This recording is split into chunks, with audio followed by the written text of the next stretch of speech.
여기는 그냥 오페라 극장이 아닙니다. 오페라의 역사가 그대로 살아 숨쉬고 건물 자체가 하나의 거대한 악기인 곳이죠. 자, 지금부터 밀라노의 심장, 테아트로 알라 스칼라의 아주 깊숙한 비밀을 파헤쳐 보겠습니다. 라스칼라의 박스석한 낙야, 파리의 아파트 한 채 갑시다. 19세기 작가 스탕날이 남긴 이 한마디, 뭐 더 설명할 필요가 없죠. 개관 초기부터 이 극장이 얼마나 엄청난 사회적, 문화적 상징이었는지 아주 명확하게 보여주는 말입니다. 자, 그럼 이 대단한 전설이 과연 어떻게 시작됐을까요? 아주 놀랍게도 말이죠. 그 시작은 모든 게 불타버린 잿더미 속에서였습니다. 1776년이었어요. 밀라노의 유서 깊은 레조 두칼레 극장이 큰 화재로 그냥 사라져버립니다. 그러자 당시 밀라노를 통치하던 오스트리아의 마리아 테레지아 여제가 새로운 극장 건설을 승인하죠. 그리고 불과 2년 뒤 원래 산타마리아 알라스칼라 교회가 있던 바로 그 자리에 지금의 극장의 문을 엽니다. 근데 여기서 진짜 흥미로운 건 이 극장을 지은 방식이에요. 밀라노의 귀족 가문들이 건설 비용을 대는 대신에 그 안에 있는 박스석의 소유권을 영구적으로 보장받은 거죠. 요즘으로 치면 일종의 콘데미니엄 모델이었던 셈입니다. 바로 이 독특한 구조 덕분에 라스칼라는 외부 간섭 없이 오로지 최고의 예술 수준을 유지할 수 있는 튼튼한 재정적 기반을 갖게 된 겁니다. 이제 시간은 19세기로 넘어갑니다. 이 시기가 되면요, 라스칼라는 단순한 오페라 하우스를 넘어서서 한 국가의 정체성을 상징하는 아주 중요한 무대가 됩니다. 그때 이탈리아는 오스트리아의 지배를 받고 있었거든요. 그러다 보니 오페라는 억압받던 민족의 울분을 터뜨릴 수 있는 거의 유일한 창구였어요. 그리고 그 심장부에 바로 이 라스칼라가 있었습니다. 음악이 곧 국가의 외침이었던 거죠. 그 결정적인 순간이 바로 1842년 주세페 베르디의 오페라 나부코 초연에서 터져 나왔습니다. 특히 히무리 노예들의 합창이 울려 퍼지는 순간 객석은 완전히 뒤집어졌어요. 관객들은 바빌론의 포로로 끌려간 유대인들의 노래에서 오스트리아 지배하에 있는 자신들의 처지를 본 거죠. 그야말로 객석은 열광의 도가니였고, 이 합창은 훗날 이탈리아 통일운동, 리소르지멘토의 비공식 국가처럼 불리게 됩니다. 바로 이날 라스칼라는 단순한 공연장에서 정치적 해방을 꿈꾸는 성지가 된 겁니다. 베르디와 라스칼라의 관계는 평생에 걸친 애증의 서사시 그 자체였습니다. 1839년에 첫 오페라 오베르토로 인연을 시작해서 나부코로 전설이 되었죠. 근데 이 베르디가 엄청난 완벽주의자였거든요. 극장 오케스트라가 마음에 안 든다고 몇 년씩 등을 돌리기도 했어요. 하지만 결국 노년기에 오텔로와 그의 마지막 걸작 팔스타프를 바로 이 곡 라스칼라에서 초연하면서 화려하게 돌아옵니다. 그들의 길고 깊었던 관계의 주요 순간들이 바로 여기에 담겨 있습니다. 그런데요, 라스칼라의 명성을 만든 건 무대 위 거장들만이 아니었습니다. 어쩌면 무대보다 더 무서운 존재, 바로 관객들이 있었기 때문이죠. 라스칼라의 무대는 영광과 시련이 극명하게 엇갈리는 곳이었어요. 베를디는 여기서 국가적인 영웅으로 떠올랐지만 그의 후계자로 불리던 푸치니는 정말 역사의 길이 남을 끔찍한 실패를 경험해야 했죠.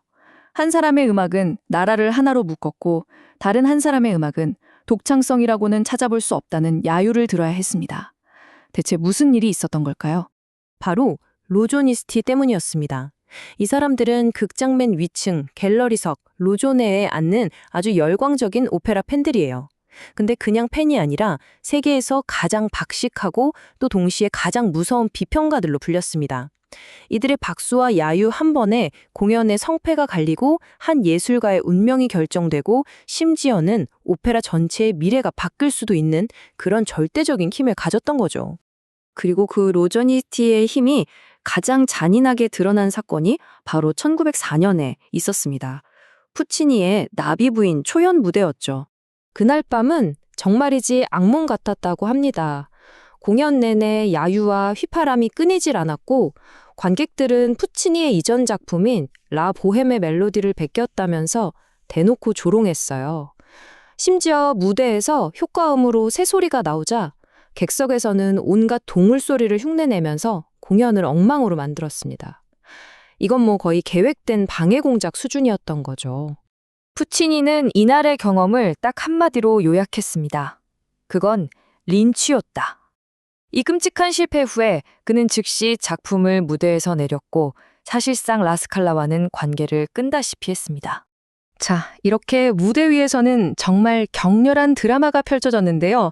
사실 이 극장의 진짜 비밀은 다른 곳에 숨어 있습니다. 바로 그 전설적인 소리를 만들어내는 건축, 그 자체의 말이죠. 오늘의 핵심 질문입니다. 대체 뭐가 달라서 라스칼라의 사운드는 완벽하다고 하는 걸까요? 그 비밀이 뭘까요? 첫 번째 비밀은 바로 천장에 있습니다. 최초 건축가였던 피에르 마리니가 정말 기가 막힌 설계를 했는데요. 진짜 지붕 아래에다가 나무와 석고로 만든 가짜 천장을 하나 더 만든 거예요. 그러면 그 두 천장 사이에 거대한 빈 공간이 생기겠죠? 이 공간이 마치 바이올린의 몸통처럼 무대에서 나온 소리를 자연스럽게 증폭시키고 그 울림을 훨씬 풍성하게 만들어주는 거대한 공명 상자 역할을 하는 겁니다. 그러니까 성악가의 가장 미세한 목소리 떨림까지도 이 공명 상자를 통해서 객석 전체에 비처럼 쏟아져 내리게 되는 거죠. 하지만 21세기가 되면서 새로운 과제가 생겼습니다. 이 역사적인 소리는 그대로 보존하면서 어떻게 극장을 현대 기술에 맞게 업그레이드 할 수 있을까? 이건 거의 인간의 감각을 공학적으로 설계하는 것과 같은 문제였습니다. 그 해답은 놀랍게도 바닥에 있었습니다. 2002년 리노베이션 때 도입된 이른바 부유식 바닥 시스템인데요. 원리는 이렇습니다. 오케스트라의 소리 에너지가 먼저 바닥으로 전달되면 나무, 고무, 모래처럼 각각 음향 특성이 다른 11개의 겹으로 이루어진 복잡한 층이 그 진동을 아주 정교하게 조율합니다. 그리고 마지막으로 잘 조율된 진동을 객석 바닥을 통해 관객의 몸에 직접 전달하는 거죠. 한마디로 관객은 소리를 귀로만 듣는 게 아니라 온몸으로 느끼게 되는 겁니다. 이 구조를 한번 보세요. 정말 감탄이 절로 나옵니다.